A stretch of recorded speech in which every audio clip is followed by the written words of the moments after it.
మనము తెర వెనక భాగవతం అనేటువంటి టాపిక్ మనము ఈ ధ్యాన విజ్ఞానం అనేటువంటి బుక్ నుంచి మనం చదువుకుంటున్నాము. సో సగం చెప్పుకున్నాం కదా, మిగతాది కూడా పూర్తి చేద్దాం. సో శరీరం అనేది ఏ విధంగా తయారవుతుంది ఒక ఆత్మకు, అందులో శరీర దేవతలు అనేవారు వాళ్ళు ఏ విధంగా కంట్రిబ్యూట్ చేస్తారు వాళ్ళ శక్తిని, అసలు ఏ రకాల శక్తితో ఒక ఆత్మ తన శరీరాన్ని తయారు చేసుకోగలదు అనే విషయాన్ని మనం చర్చించాం.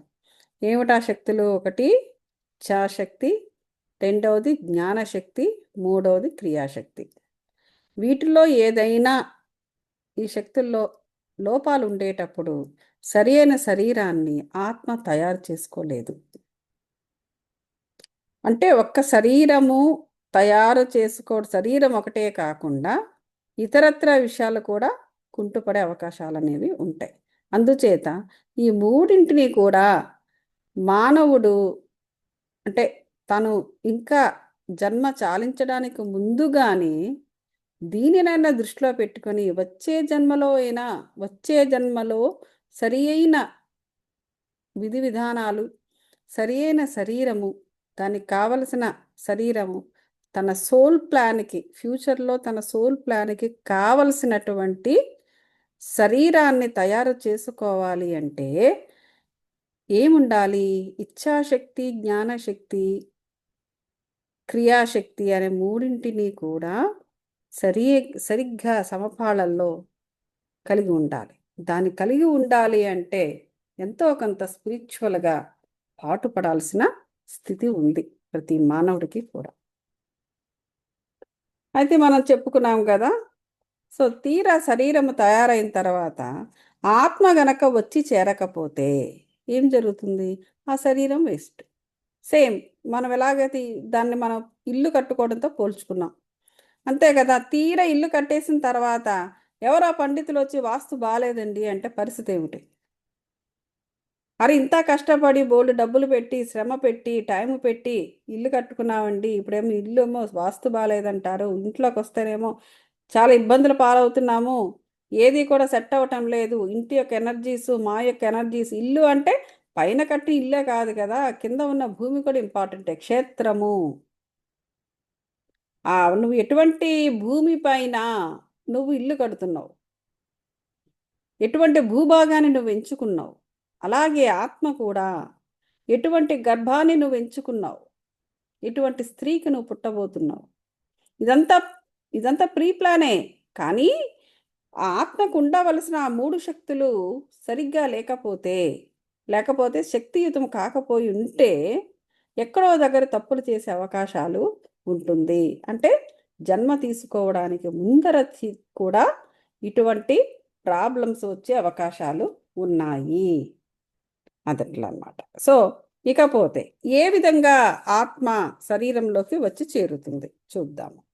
ఇప్పుడు మనందరికీ తెలిసిన విషయమే, మగవీర్యము ఆడవీర్యము రెండు కలిసినప్పుడు ఒక అండం తయారవుతుంది.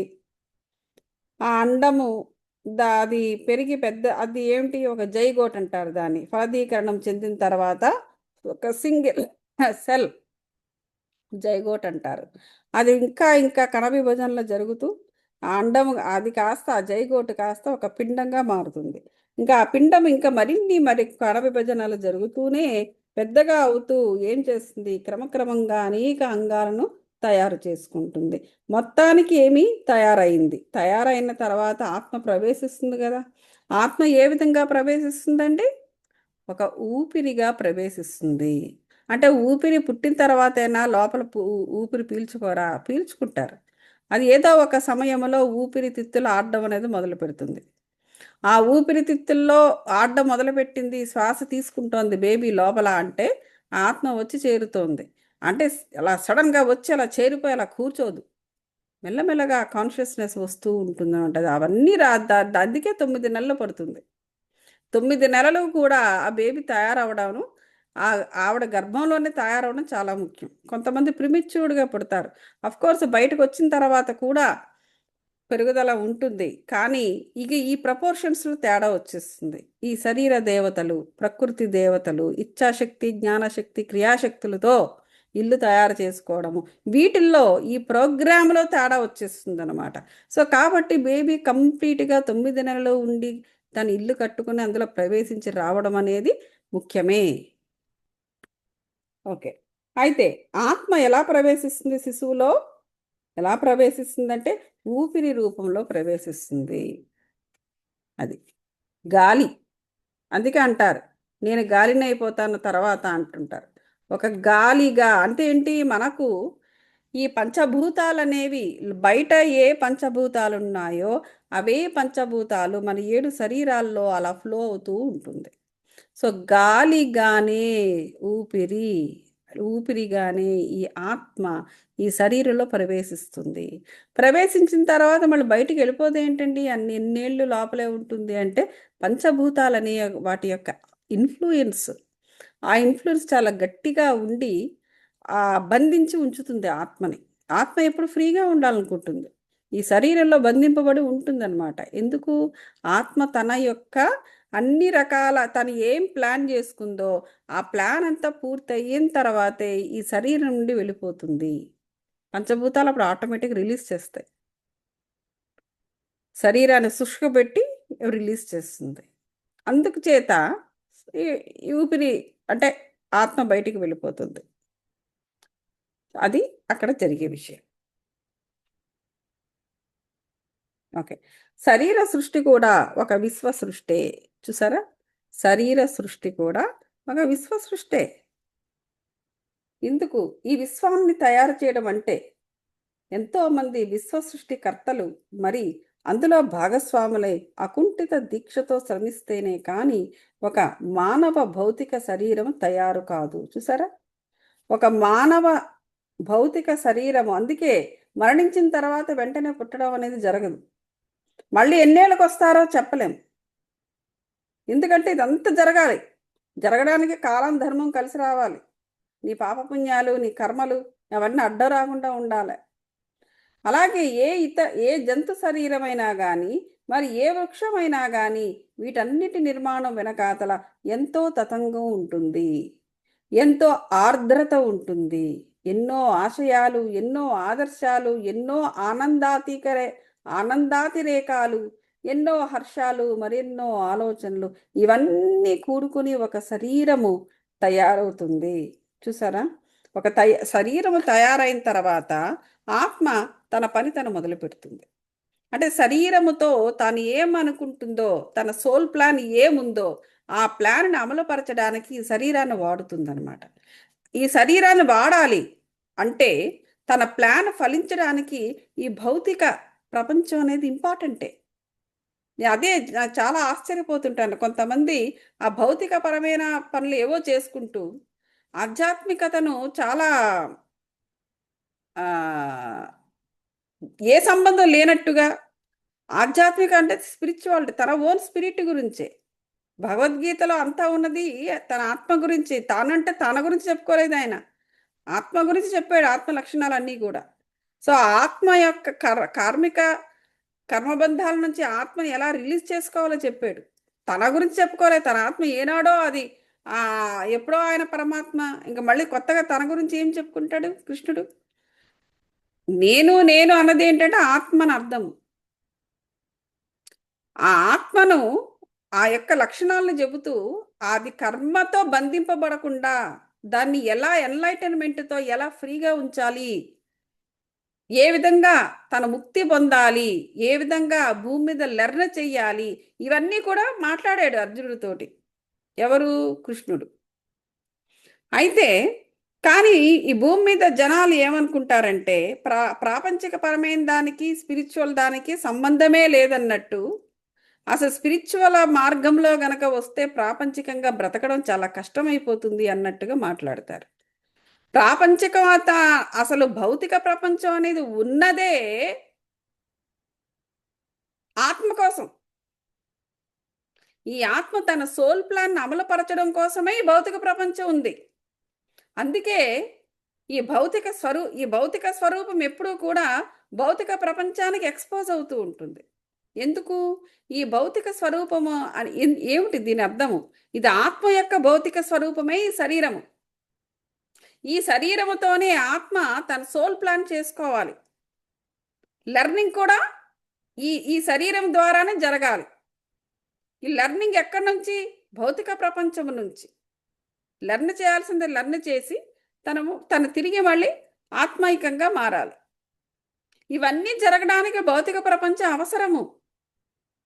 అసలు ఈ ఆత్మే లేకపోతే భౌతిక ప్రపంచం అనవసరము. అటువంటిది ఈ రెండు కూడా సోల్ ప్రయాణమే. ఇది ఒక స్పిరిచువల్ జర్నీయే అది. అటువంటప్పుడు అది వేరు ఇది వేరు నువ్వు ఎలా అనగలుగుతున్నావు? ఎందుకు వేరు చేస్తున్నావు? This is your discriminated mind. అంటే అట్టివారు ఇంకా డ్యూయల్టీలో ఉన్నారు. అస్పష్టత, వివక్షత, సోల్ ప్రయాణాన్ని కూడా అర్థం చేసుకోలేని స్థితిలో ఉన్నారు. అది కాబట్టి మనకున్న ఆశయాలు అంటే పూర్వజన్మలో మన అనుభవాలన్నిటినీ కూడా లేయర్స్గా సూక్ష్మ శరీరములకి చుట్టుకుని మళ్ళీ తిరిగి ఆ సూక్ష్మ శరీరము మరొక కొత్త శరీరంలో ప్రవేశిస్తుంది. ఆ ప్రవేశించినప్పుడు పాత జన్మల నుంచి తాను ఏమనుకుంటుందో అది ఒక మిగిలిపోయిన కర్మది చెయ్యకుండానో లేకపోతే చేస్తూ మధ్యలోనో ఆ ఆలోచనలను, ఆ ఆదర్శాలను, అందులో ఎంతో సుఖాలు దుఃఖాలు ఎన్నో ఉంటాయి కదా, ఎన్నో హర్షాలు, ఎన్నో ఆలోచనలు, వాటన్నిటిని కూడుకునే తాను మళ్ళీ ఏం చేయాలి అనేటువంటి ఒక ప్లాన్తో ఆ శరీరాన్ని తయారు చేసుకుంటుంది. ఇవన్నీ తెలియకుండా ఏదో యథాలాపంగా జరుగుతుంది, ఏదో అలా ప్రకృతిలోంచి అలా బయటకు వచ్చేస్తున్నాము అనేసి అజ్ఞానకరమైన అనుదాత్తమైన భావనతో ఉన్నారు మానవులు. అదే ఇప్పుడు ఇందాకంతా నేను చెబుతా ఉన్నాను కదా, అదే ఇక్కడ రాశారు. ఎవరికైతే దివ్య దృష్టి ఉంటుందో వాళ్ళంతాను ఈ ప్రకృతి ఆత్మలను, నేచర్స్ స్పిరిట్స్ను, పురుషాత్మలను అంటే ఈ ఊపిరి పోసే ఆత్మలను వాటన్నిటినీ చూస్తారు. ధ్యాన శక్తితో మాత్రమే ఆ వెనకాల జరిగే తతంగాన్ని మనము చూడగలము.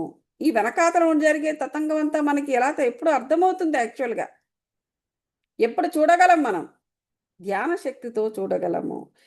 సగటు మానవుడికి అంటే ఇవేమీ లేని వాడికి ఇదంతా తెలియదు. అది అక్కడ జరిగిన విషయం.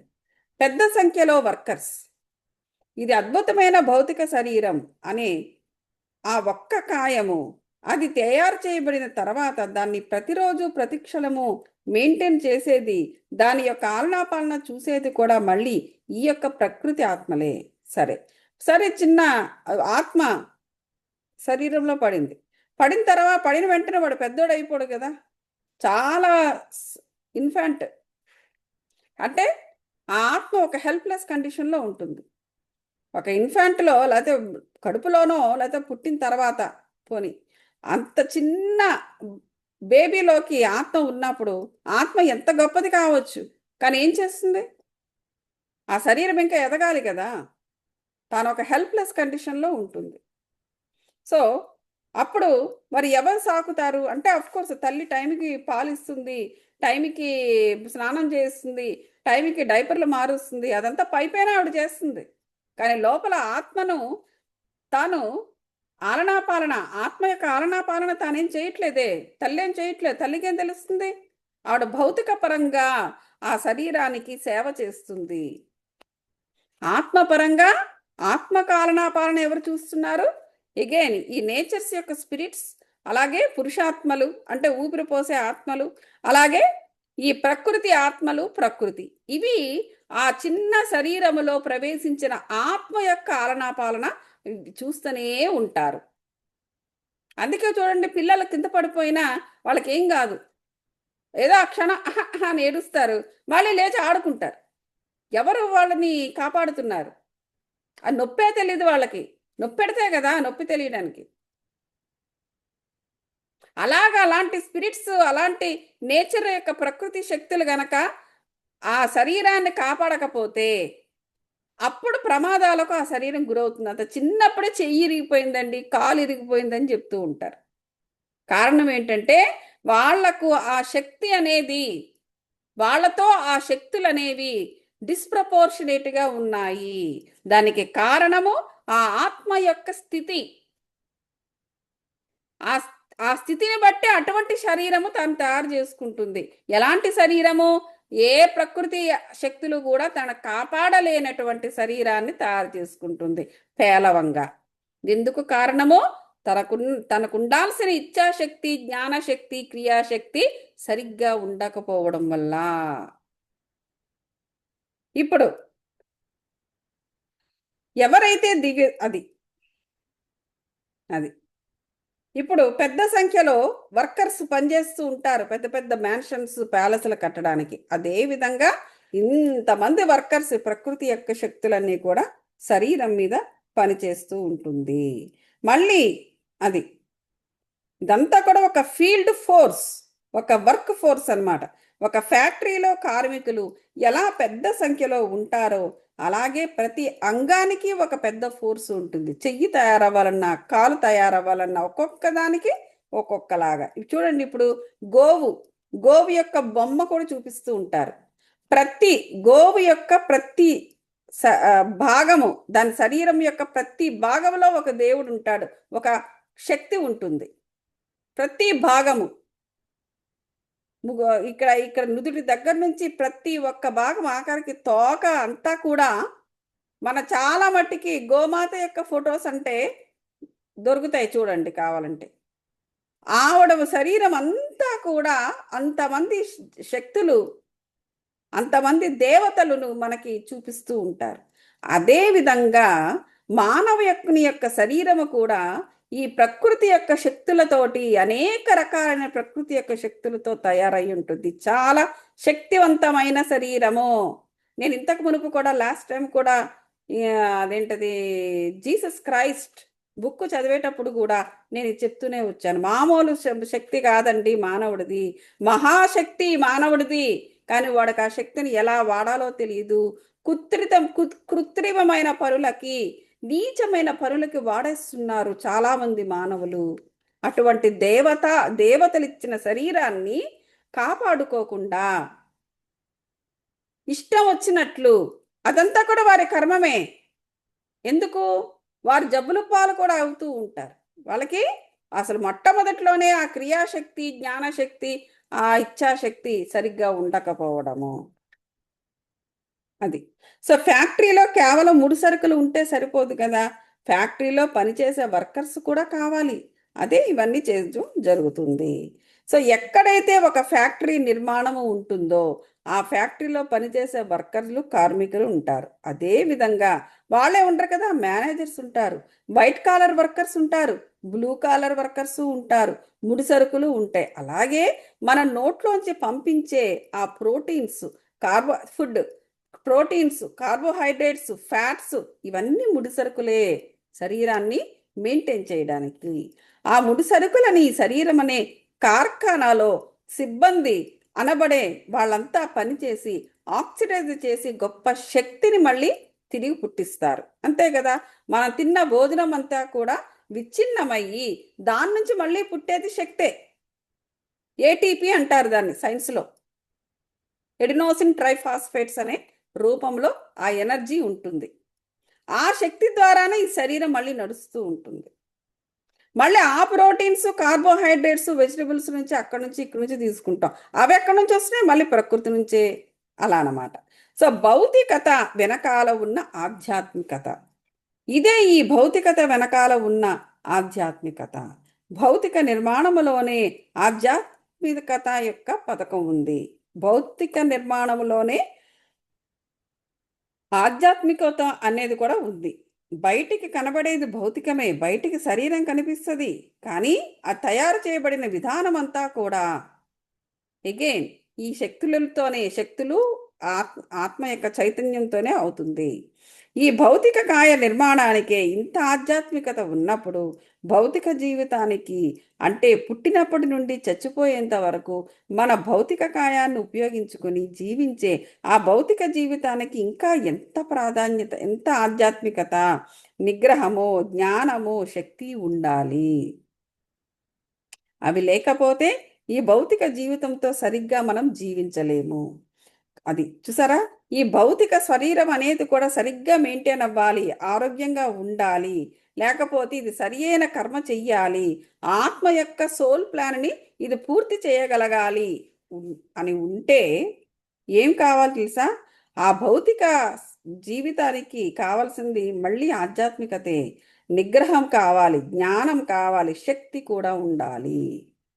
లేకపోతే ఈ భౌతిక శరీరంతో సరిగ్గా జీవించలేము అని చెప్పేశారు, క్లియర్గా చెప్పేశారు. కనుక కేవలం ఆధ్యాత్మిక జ్ఞానంతోనే, ఆత్మ విజ్ఞానంతోనే ఈ భౌతిక కాయంలో మన అత్యద్భుతంగా ఎంతకాలం అంటే అంతకాలం జీవించగలము. ఎప్పుడైతే ఆధ్యాత్మిక జ్ఞానము, ఆత్మ విజ్ఞానము లోపించిందో ఈ భౌతిక కాయాన్ని, అది ఎంత అద్భుతమైన భౌతిక కాయమైనా కావచ్చు, కానీ అది క్షీణిస్తుంది. చేజేతులా పాడు చేసుకుని 20 సంవత్సరాల్లోనో 30 సంవత్సరాల్లోనో శరీరం పూర్తిగా చివికిపోయి రోగగ్రస్తులైపోయి అలా వ్యాధులకు గురైపోయి సర్వనాశనమైపోయే వారు ఎంతో మంది ఉన్నారు. తొందరగా భౌతిక కాయాన్ని వదిలిపెట్టేస్తున్నారు. కారణం ఏంటి? ఇది భౌతిక కాయాన్ని మెయింటైన్ చేయడము ఆధ్యాత్మికతతోనే చెయ్యాలి. ఎందుకంటే ఇది ఏదో ఊరకనే ఉల్ఫాగా వచ్చినది కాదు. ఎంతో మంది ప్రకృతి శక్తులు, ప్రకృతి దేవతలు ప్లస్ నీ ఓన్ ఆత్మ తన జ్ఞానశక్తి, క్రియాశక్తి, ఇచ్ఛాశక్తులతోనే ఆ ఇంటినిది, ఆ శరీరాన్ని తయారు చేసుకుంటుంది. ఏ విధంగా ఇక్కడ ఆధ్యాత్మిక స్పిరిచువాలిటీ లేదని అంటారు? నీ శరీరం తయారైందే స్పిరిచువల్గా. అటువంటప్పుడు స్పిరిచువాలిటీ అనేది వద్దు అని ఎట్లా అంటావు నువ్వు? అది ఇక్కడ మనం అర్థం చేసుకోవాల్సినది. చనిపోయిన తర్వాత మళ్ళీ మరో కొత్త భౌతికాయం కోసం మళ్ళీ బోరుని ఏడుస్తూ ఉంటాం. ఎందుకు? అలా అర్ధాంతరమైన చావులు చచ్చి ఎందుకు పనికి రాకుండా శరీరాన్ని అలా త్యజించేసి ఆత్మ గోరున బయటికి పోయి ఏమీ చేయకుండా మళ్ళీ కొత్త భౌతికాయం కోసం బోరున ఏడ్చుకుంటూ ఎదురు చూస్తుంది. ఒక సినిమా తీస్తున్నప్పుడు మనకు తెర మీద హీరో, హీరోయిన్, విలను కనబడతారు. కానీ తెర వెనకాతల ఎంతోమంది డైరెక్టర్లు, అసిస్టెంట్ డైరెక్టర్లు, వర్కర్లు, కెమెరామెన్, అలాగే ఇతర కళాకారులు, ఎడిటర్స్, వీళ్ళందరూ కూడా పని చేస్తారు. మరి వాళ్ళందరూ చేసిన పని వేస్టే కదండి. నువ్వు నీ శరీరముతో పనికి మాలిన పనులు చేసేసి దాన్ని క్షీణింపజేసుకుని 100 ఏళ్ళు బతకాల్సిన నువ్వు 25 ఏళ్ళకో 30 ఏళ్ళకో 50 ఏళ్ళకో చచ్చిపోవడం. కనుక భౌతిక కాయ నిర్మాణానికి ఇంత గొప్ప ఆధ్యాత్మిక రంగము, విజ్ఞానము, శాస్త్రము, బలగము ఉన్నాయి. తెర వెనకాతల భాగవతం ఎంతో ఉంది. అది మాస్టర్స్, దీనితోని ఈ పర్టికులర్ టాపిక్ అయిపోయింది, తెర వెనక భాగవతం అనేది. కాబట్టి అందరూ కూడా మీ శరీరాలను, అది ఏదో శరీరము ఇక్కడ వదిలేసి పోతాము, దీంతో ఇక మనకి ఏం పని లేదు, ఆత్మే అని అనుకోవద్దు. ఆ ఆత్మ యొక్క పని చేయడానికి శరీరం వచ్చింది. ఆ శరీరం కూడా ఎలా తయారైంది? ఆధ్యాత్మికంగానే తయారైనది. అది ఇక్కడ మనము అర్థం చేసుకోవాల్సిన విషయం. ఓకే మాస్టర్స్, మనం ఇక్కడ ఆపి మెడిటేషన్ చేద్దాం. అందరూ కూడా వెన్నెముక నిటారుగా పెట్టి ఆలోచన రహిత స్థితిలో ఉంటూ శ్వాస మీద ధ్యాస పెట్టి కళ్ళు మూసుకొని మెడిటేషన్ చేయండి మాస్టర్స్.